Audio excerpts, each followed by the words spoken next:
Welcome back to The Forge, where we talk about people who have built something out of nothing and turned their struggles into strength. Today's guest is Carl Pride, and we have our co host. Gabby Hernandez. Hey, y'all. So, Carl Pride, he spent over 2 decades in media, leading production teams, cutting budgets without cutting corners, and teaching others how to build high quality content from the ground up. Whether you're just starting your podcast or trying to sharpen your editing game, Carl's insight will give you real tools.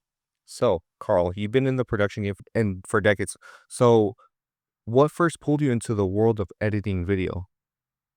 Well, I got started doing video actually in high school. When I was a junior in high school, Okay. I was working at the high school during the summer as a custodian. And there was this room at the end of the hallway. And I saw this weird guy walk out of. I'm like, what's down there? It's like, the community cable station's there. I'm like, oh, well, what's that? He said, well, let me give you a tour. And he introduced me to this small room that had a studio like this. And it had another room attached to it, which was an editing bay. And had a bunch of cameras, big cameras that you had cameras that went to these packs, which were VCRs basically. Okay. Um, It's like, yeah, we take out cameras here. You can create your own video. I'm like, well, that's kind of cool.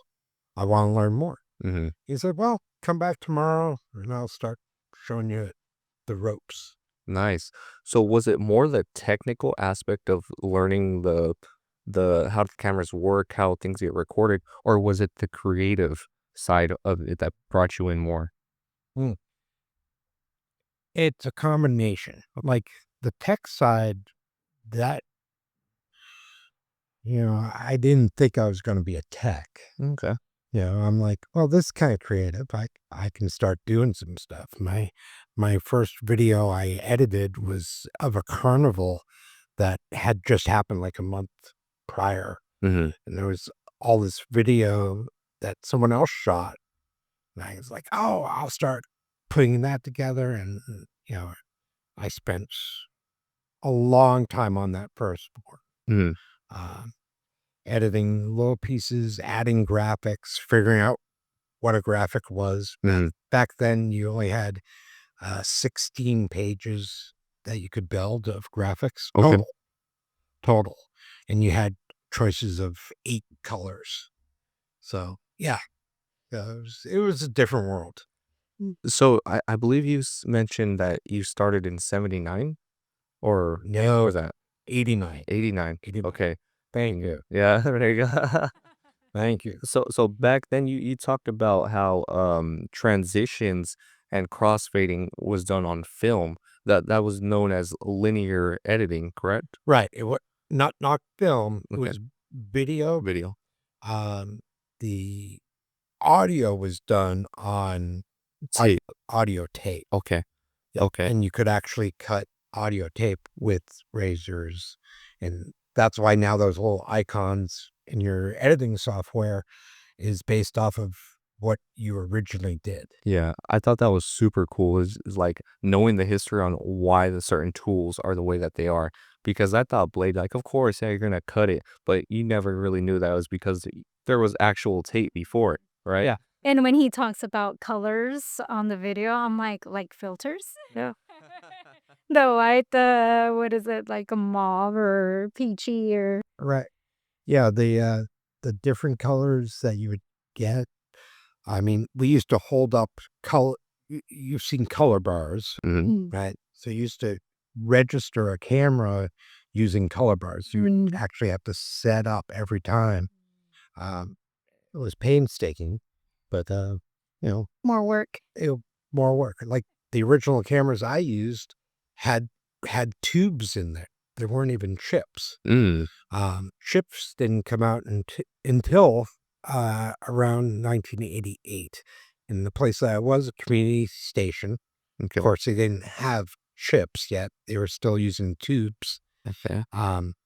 And if you've ever seen old videos from the 80s or 70s when they're at war, and you would see these uh, light streaks happening in the film, Hmm. that wasn't just a missile and what it looked like. No, that was because the camera was a tube camera, and that was actually burning into the camera. Oh, So okay. so Mm. yeah, we take the cameras, um, and do a process called burnishing, where you'd hold up a piece of white paper in front of the camera and basically burn the front lens of the camera so it would be even again instead of having all these little white dots in it. Wow. Yeah, Okay. yeah, Total process. Yeah. yes, It's like driving a manual car. yep. It's like driving stick. Yeah. That's it. It's the same idea. It's Oh, a lot to it. yeah. But we used to have to roll down the windows. Yeah. Oh, I still have that.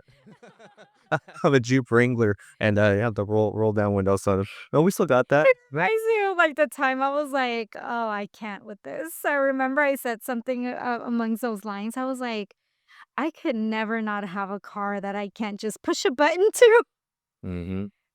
There's people that, they're like, I can't do this." Yeah. And there's people that are like intrigued, like you were with that room, and I'm sure that once you went in there and you saw all of this equipment, you were intrigued. Oh yeah, yeah. It was just the person that I got my training from. His name was Vern. Um, he passed away about 20 years ago now. But his training was he took me under his wing, and he actually was not a TV person originally. He came from GE, and he used to work on the lasers Okay. um, back in the 70s and 80s. That would that's how they made the insignias on everything was a laser. Oh, okay. So he helped design some of that stuff. Wow. Um, so he understood technologies. Mm. So when it came to learning about video, eh, there's a lot of technology that he understood on a technical aspect, but I understood on a creative aspect. Oh, and how you can use it. Yeah. Application. Okay. And so for me, I always went to creative. He went to extreme tech. And then what I brought into it is, well, can I? Mm. And that's how I approached everything was, oh, can I do this? Mm. You know? And then I'm gonna figure it out so I can. Mm. And that's interesting that you say that.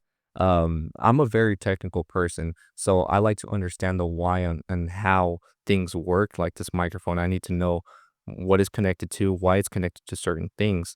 And I remember bringing up to you a certain point, like, you know what, I'm very brand new to this. I don't understand it, but you said that it's better that you don't because you don't know the limitations of that. Absolutely. So that's a very good point. And can I do it? I'm like, I can do it. I can do it. But then my limitation is, should you be doing it? Because then I get in trouble because I'm like, I can do this and I can do that and I can also do that and I'm going to do that. But then I remember one of my mentors saying, Gabby, we know you can, but should you be? Because then you're taking on way too much. Mm. She's like, and then you just give 10 here, 10% here, 10% there, 3% there, and you're not giving your whole full 110%. Well, Or you need to. I mean, there's variance of opinions there. Like, I don't know if you've ever heard of Bob Proctor. Yes. Okay. So Bob Proctor says, picture a spoke of a wheel and give 100% to this job. Okay. This one job until you understand it and you can do it completely. Yeah. Then you give 10% to that job and you give 100% to the next job. So That's a hearing. that That's good. should, Mhm. I'd argue you can do everything. Mhm. And I think that goes to a more important point is that, yes, you can do everything. Should you do everything yourself? Right. Mhm. Really, we should Like be having a leaders. team. Yeah. Yeah. Or leaders building Mhm. leaders. And like how we were talking about before, the analogy with Wozniak and Jobs, right?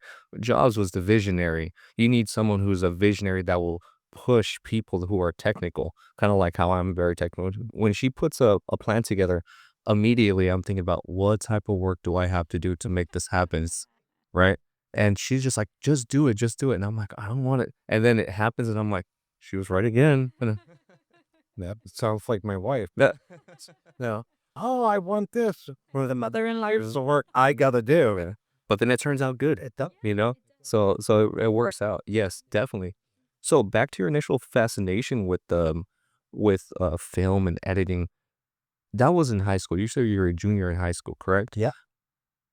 Once you graduate, usually these hobbies tend to fall off, but you seem to make a career out of this. How did that carry on? Well, when I went to college, I originally thought, oh, I'm gonna be on Broadway or something like that, Mm, and uh, they required to play the keyboards. Okay, mhm. I was a music student, Oh, wow. so but you became required to play keyboards. Well, my fingers don't play keyboards, so I said I'm switching majors, Okay. video. Right. That way, I can still be involved with music, Mm-hmm.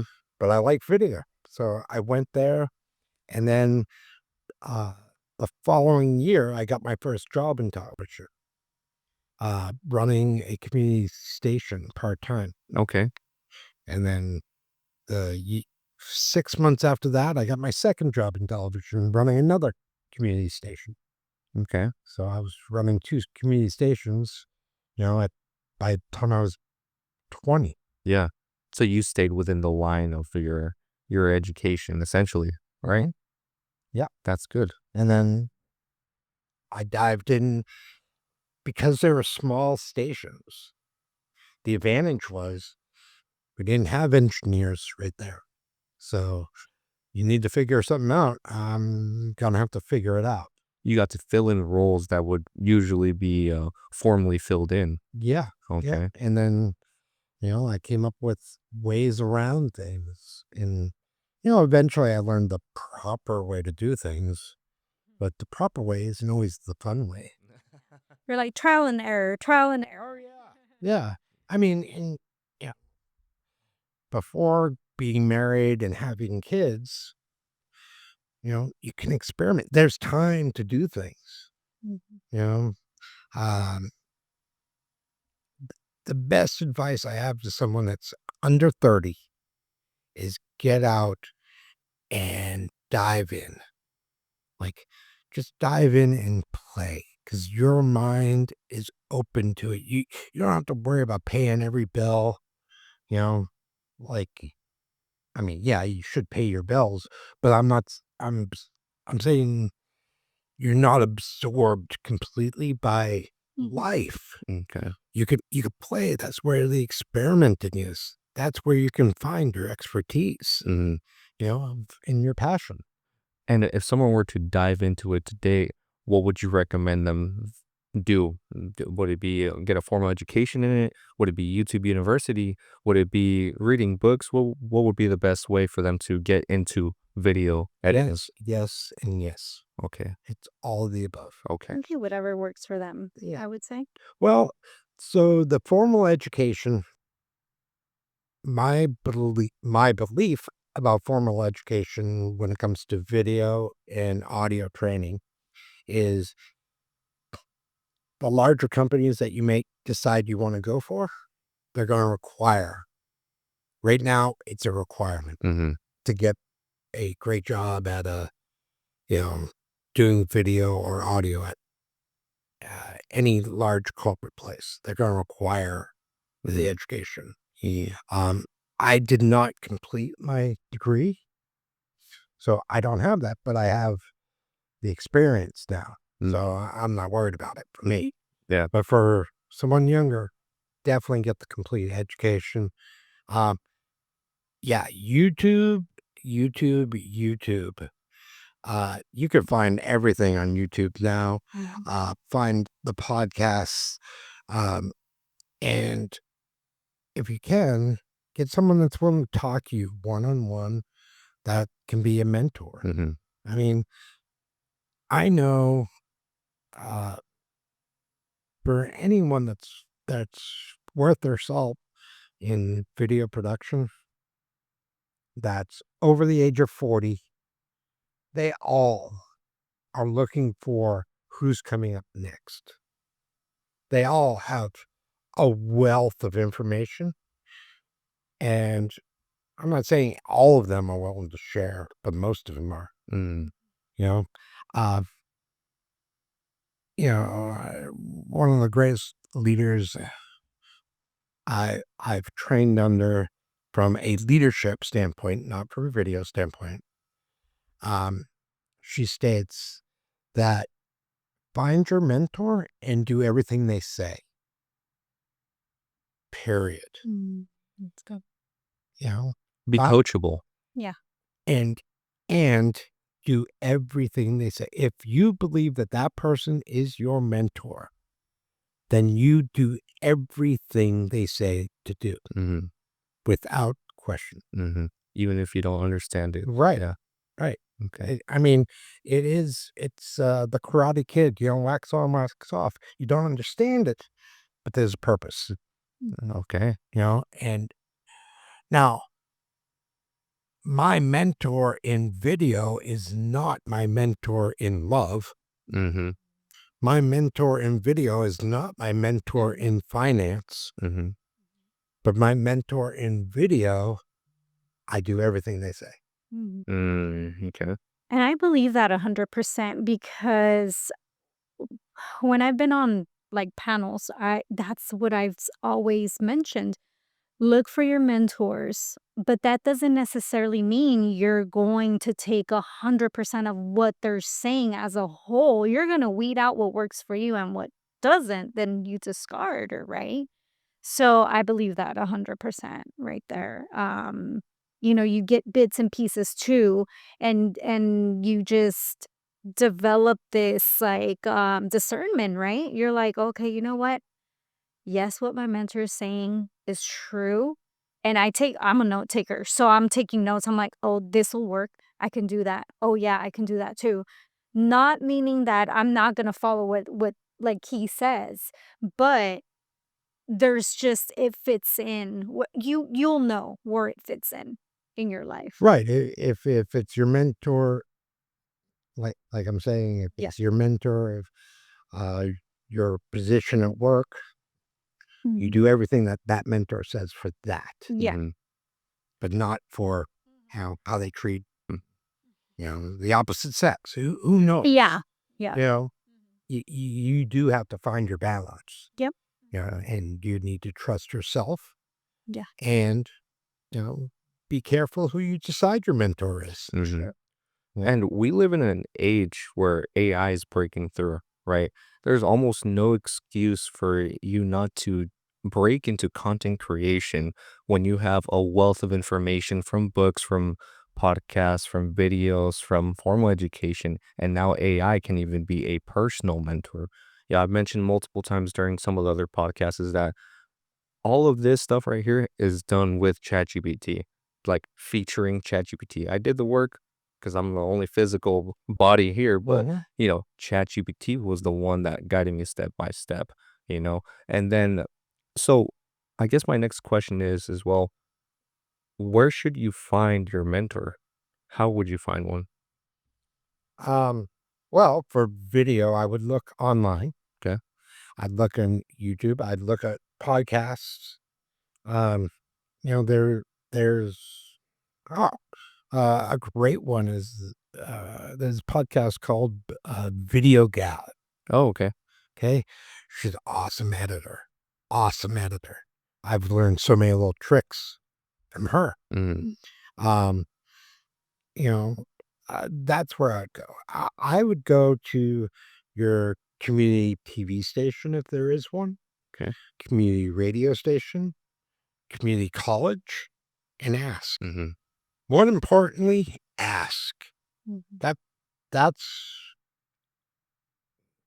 the biggest downfall that I find that is people don't ask. They don't ask people in the community, you know? I mean, Yeah. we found each other through a community radio station. Mm, So, how did we get there? yeah. Yeah. Like for the community radio station, for me, it took me almost a year to get involved with them.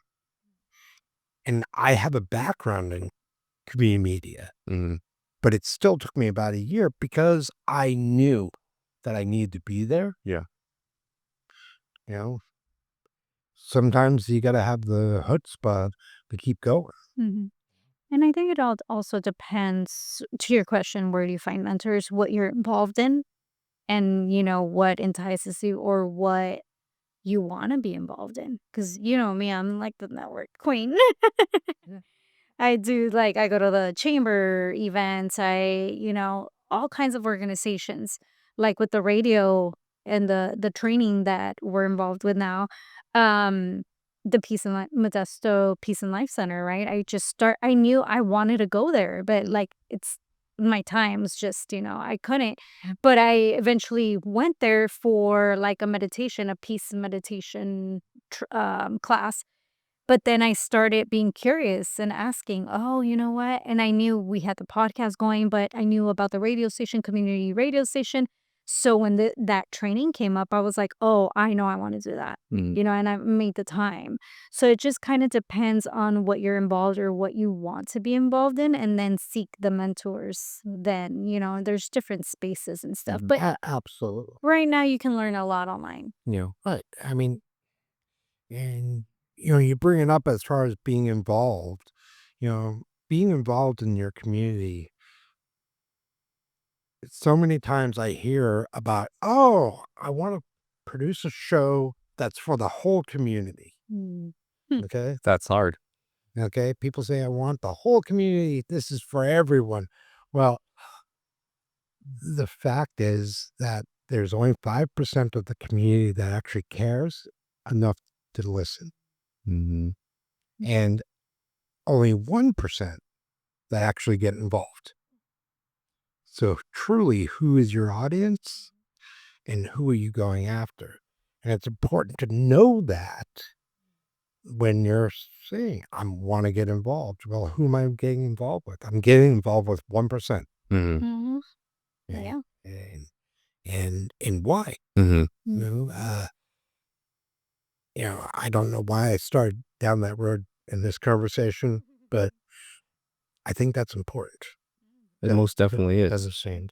And you have so much experience in your field. So you've worked on multiple projects. What are some of your most notable projects or the ones that you are most proud of? Um, uh, okay. Uh,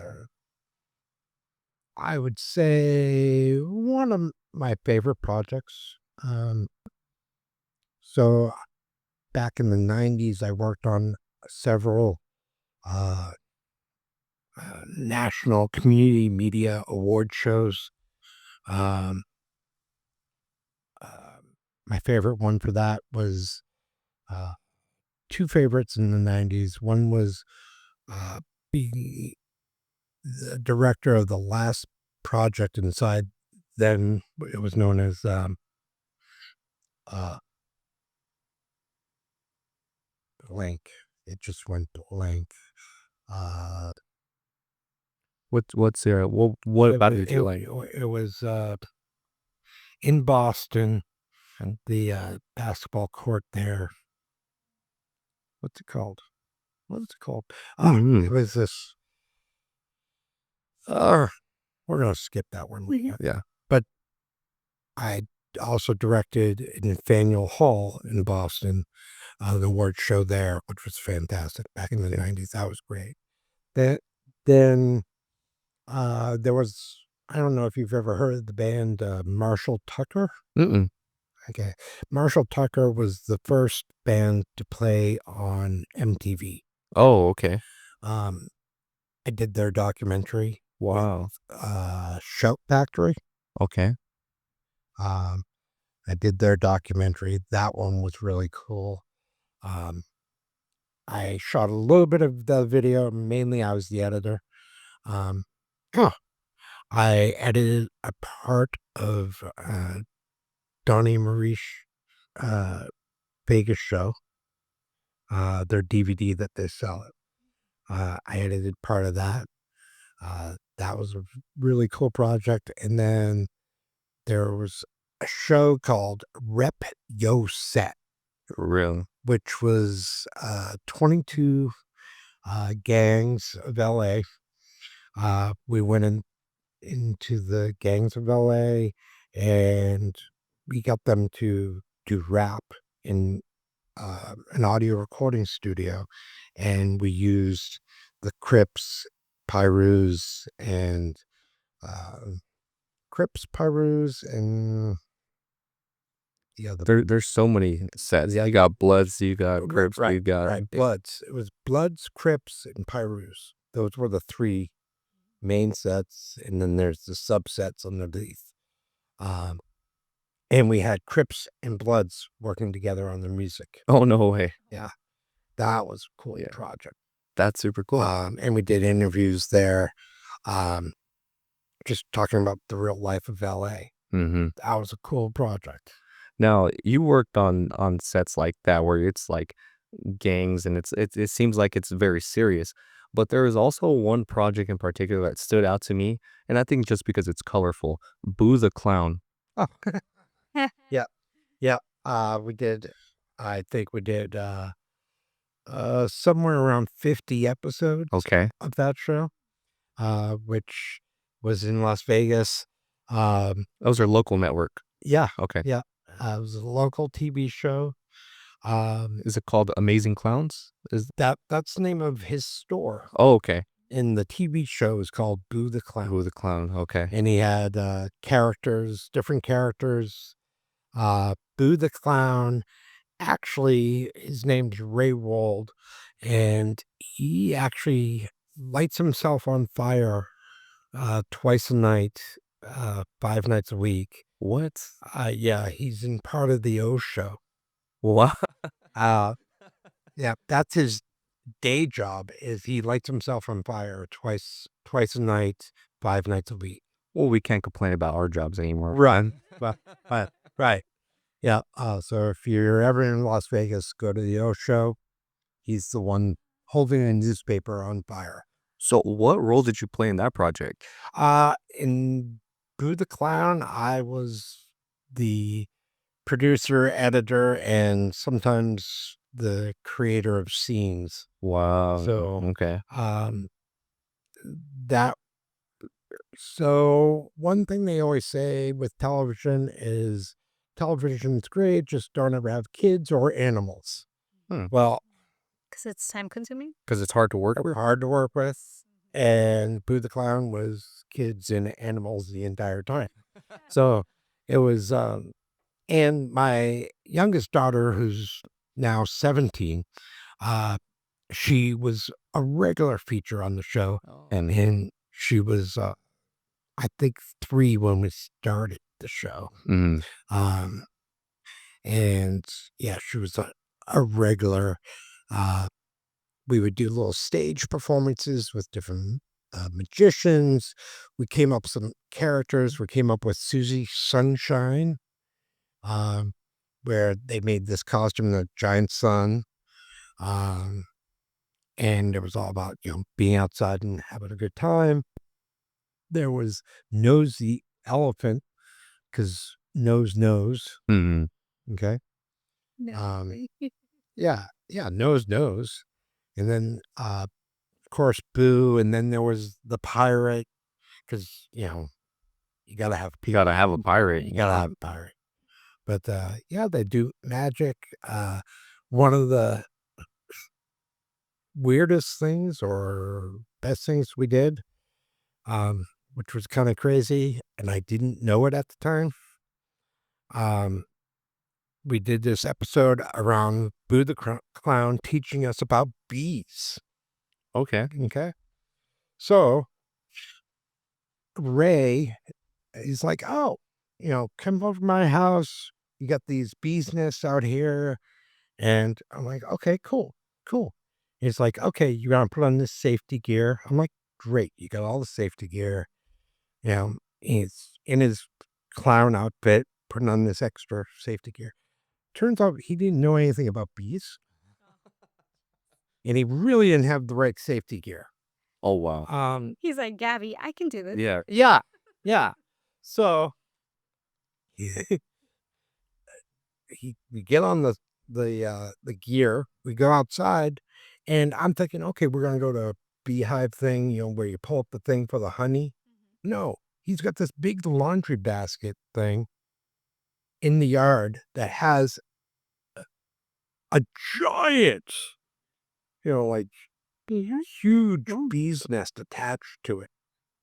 And he lifts it up and he takes a knife and cuts into it and pull out the honeycomb. And he's like, oh, let's walk over here. These bees are starting to give me, oh, hi. Yeah, and he's talking. And he's like, okay, we're going to be done now because the bees are all around him. Well, apparently he had the thing too close to his neck, the netting too close to his neck. He ended up with like 25, 30 Wow. stings. And we're inside taking off our stuff and he passes out. I'm like, oh my God, go to get him awake. And he passes out. I'm like, is this normal? It's like, and his wife's like, Ray. Yeah. Um, Almost like a not again. no, it was crazy. This time, I'm like, okay, this is, Yeah. look at he wasn't allergic. oh, From that. Oh, geez. Yes. So he okay after that? yeah, we just didn't go around bees that. Yeah. Yeah. That didn't have you want to put honey on things anymore. Yeah. Oh, it was intense. He did that. We did. I don't know if you've ever seen those motorcycle shows where they do like the wheel of. Oh, yeah. Oh yeah. Yes. So he had one of them in his backyard too. Just in his backyard? Yeah. Wow, most people just have fireplaces and a patio there and I know this guy had crazy stuff. Um, and Like fun? yeah, eccentric, yeah. yeah. So he, and this is one of those things where I think back of it now. I'm like, this was not the smartest thing for me to do. So I stood in the middle of it, of the wheel of death, and two motorcycles came in and Wow. went around me. Oh So I could wow. videotape it. I'm like, this is awesome. Yeah. It looks so great through the lens. Mhm. And just thinking about it afterwards, it's like, yeah, I could have died. Yeah. Yeah. That That's crazy. that Yeah. I've hung outside of a helicopter before with one arm, just No videotape. harness? No harness. Extreme. Just videotaping Anything for the shot. anything for the shot. You don't think of it because you're looking at this little screen here. I'm like, oh, that's so much cool. Yeah. Yeah. So you have experience all up and down the board. Yeah. I'd like to get more into your workflow. So let's do a deep dive on your workflow. So you played multiple roles like on shows like Boo the Clown, where you're basically the producer, editor, and all these other roles. How do you do it if you're just a solo, you're just starting off? How would you organize your workflow from scripting to producing, shooting, and then editing? So to organize your workflow, once you have your concept, it always comes down to concept. Okay. Where do you want to go? What's your end result? Okay. Scripting. I believe that scripting is important. I'm not a big scripter. Mm-hmm. Um, some people need script way more than others. I'm more of a shoot from the hip type of guy. There you go. Yeah. Um, Play it by ear, they say. yeah, play it by ear. I'll work off of a script sometimes. Mm. For me, when I start working off a script, once I have the concept down, I don't follow the You don't script worry anymore. about it. Okay. I just keep going. Okay. The workflow is really produce your piece, either if I'm shooting it or as a host. Really decide where you are. Hmm. Are you the host or are you the production person? If you're Okay. both, well, what role are you playing now? Hmm. And define your role. Okay. Like right now, you're a host. Hmm. You know, you should not be worrying about these cameras. Yes. You know, But it's in the back of my mind. it's in the back of your mind. And you set it up so you can record and then come back to it, Hmm. which does make it easier. Um, Although you might be thinking, that's going to take me a long time to put this together. Yeah. Uploading is the Yeah, biggest. yeah, Yeah. yeah. But, you know, deciding what you're going to do, finding your easiest workflow, uh, how are you going to capture? I mean, really, that's when I look at projects now, I look at time. Hmm. How long is this going to take me to do? What am I going to have to do in this project? Am I going to be, you know, capturing video for days on end to make this happen, or am I going to be editing quick? Yeah. And most of that work comes from the foundation that you lay. So if you lay a good foundation on, you make sure that you know, everything's in order, it'll make the framework go by a lot quicker, right? Uh, Because I know one of your favorite phrases is, we'll fix it in post, right? That's one of my least favorite phases. Yes. We'll fix it. Sarcastic. Yeah. Yeah. Yeah. We'll fix it in post. And the reason why someone would even say is because they didn't plan properly for it, Correct. you know? And one of my favorite sayings is the 6 P's. Are you familiar with No, 6 P's? no. Prior planning prevents piss poor production. Oh, that's like the rubber buggy Yeah. bumper. Yeah, there Yeah. you go. Okay. And what was it again? The 6 P? Prior planning prevents piss poor production. Okay. Fire planning prevents piss poor production. I got it. Yeah. It's in my head now. Yeah. Okay. And that will pop your peas on your microphone. Yeah, I hear it. Okay. And so I know that you work also with what do you call it? The nat packs, correct? Creating nat packs, that just means natural sound packs, Mm-hmm. meaning um, using the natural sounds that are available, Mm-hmm. possibly doing some interviews tied with those. And it's where my subject is on camera, not me, Mm. Mm-hmm. because I do not go in front of the camera, And as far as your except for today. there you go. As far as the creative aspect goes on creating something like that, what is your creative process? That's a great question.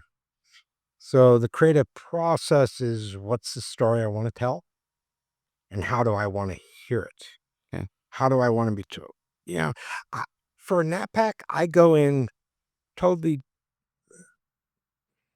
not knowing. I go in with in wonder of what is this about. I heard that. Well, for example, we were talking earlier about love, love thy neighbor, uh, love neighbor. Mm. Well, what is that about? You know, what? Wonder. How do I need to understand this? Why do I need to understand this? And then once I understand what it's about, well, how do I get involved? Mm-hmm. You know, I I let the story tell me what I want to know, because I believe that I'm just like, I mean, I know I'm not like everyone, Mm, but hmm, I believe I have the wonder of most. yes, yes. So the curiosity is what drives you, and that's what creates the good storytelling, essentially. Okay. And I'm very similar in that way. I'm very curious about people. And I think I mentioned it before. I see every person, every individual as a whole world to explore. Mhm. So I just love diving deep into people, and because they have such an interesting story. They're very complex. Everyone's complex in their nature.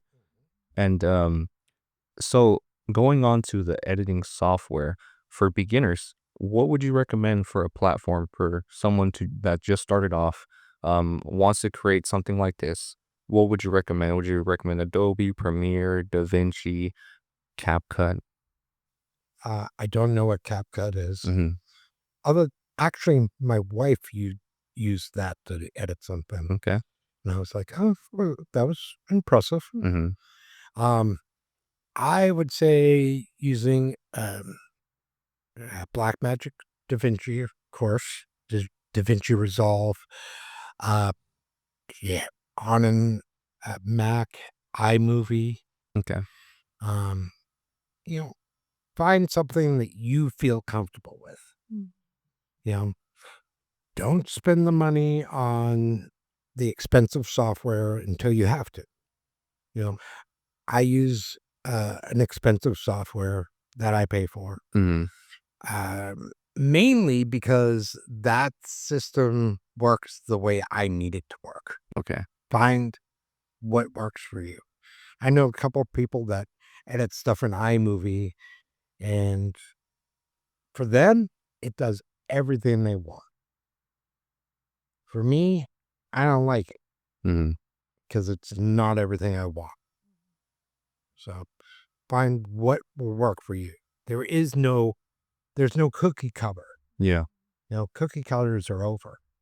It sounds almost like you want to build your skill set up to determine how you even work in the first place to determine what tool you want to use. Because it's very similar to photography or videography, where you start off and you want to buy all the tools, all the cool little gadgets, the gimbal, you want to get the stabilizer, all this other stuff. And you have not set your base foundation yet on your skills on being able to shoot just handheld, right? Right, right. It's just like photography. So there was, I don't remember his name.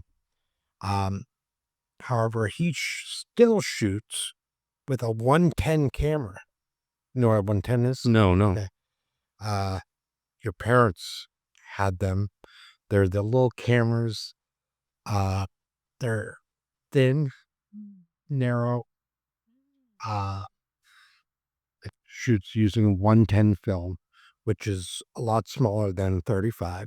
Mhm. It's a very basic camera. It's the the ones the disposable cameras Oh, okay. are usually 110s. Oh, So he shoots with that, and his photography is amazing because of his eye. Mm. he understands composition Yeah. and lighting and framing. Right. Okay. It's not the technology, it's what's in between. It's between your ears. Uh, It really is. yeah. Yeah. As the Fast and the Furious would say, it's not the car, it's the driver. It's always about the story. Okay. That's what's important. With video, the most important things with video have nothing to do with video. Well, the audio and the lighting. Mm. That's what makes great video. Mhm. And the story drives it all. Mm. So the fact that you tell stories and you're interested in getting the story from every individual, that alone is what's going to grab people. Mm. They're not going to care about the banging that's going on around Sour. They're not going to care what it looks like if you have a great story. Mm. So, That's also like one of the things. I don't know if you know much about video games, but there's this video game called Minecraft, and it's like just like a really low resolution game. Doesn't have good graphics. It has a lot of components that go into it, but it's very simple, and it's one of the most best-selling games out there. Everyone plays it, and then you have games that are more, you know, beautiful in their design, but they lack whatever Minecraft has. So it's not about, how it looks like, but it's essentially the content that's inside of it yeah, and what you can do absolutely. with it. Perfect. Absolutely. It's like the best video game I know of is Pong. Paul? Pong. Yeah. Oh, I thought you said Paul. I'm like, I haven't heard that one. Pong. Oh, wow, and that's just yeah, bing, bing, Yeah. bing. Okay. So let's get into the beginner mistakes. What's one technical mistake that you consistently see new video editors make or anyone in production?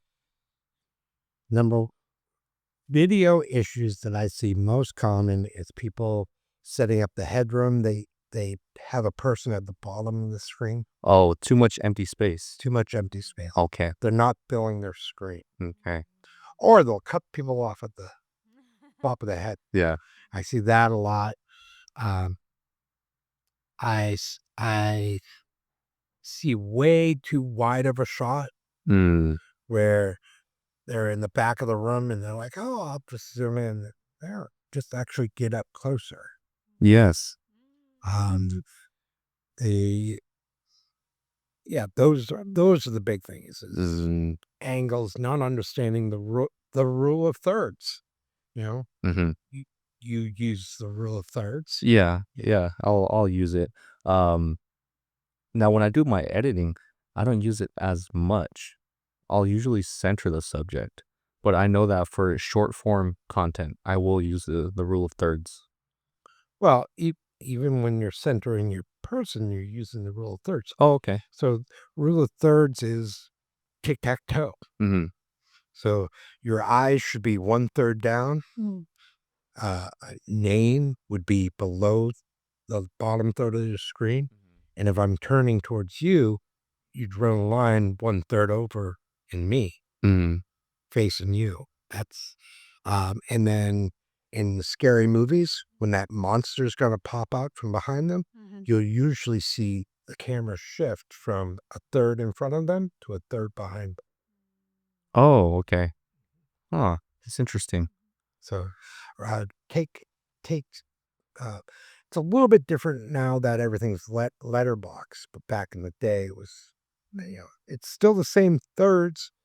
Um my suggestion, when I used to teach video classes, is take string and scotch tape and ask your mother's permission first and put a tic-tac-toe pattern on your TV and watch TV for a day or two and notice the patterns.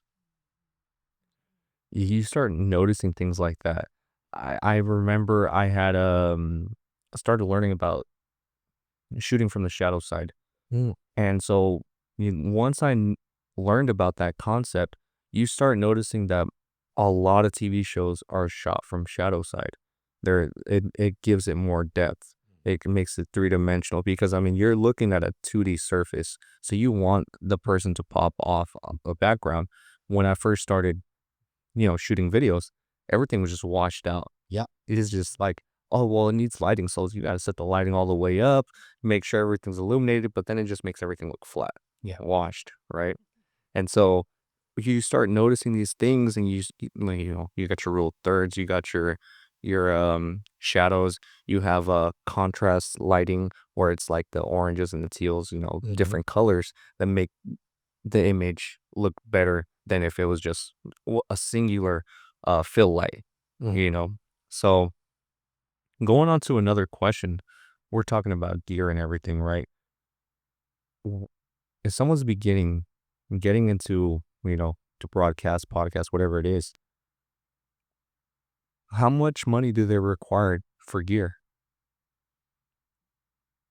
In today's world, if you got an iPhone, you're all set. iPhone, you're all set. Right? I Mhm. Yeah, yeah. I wouldn't use a Samsung.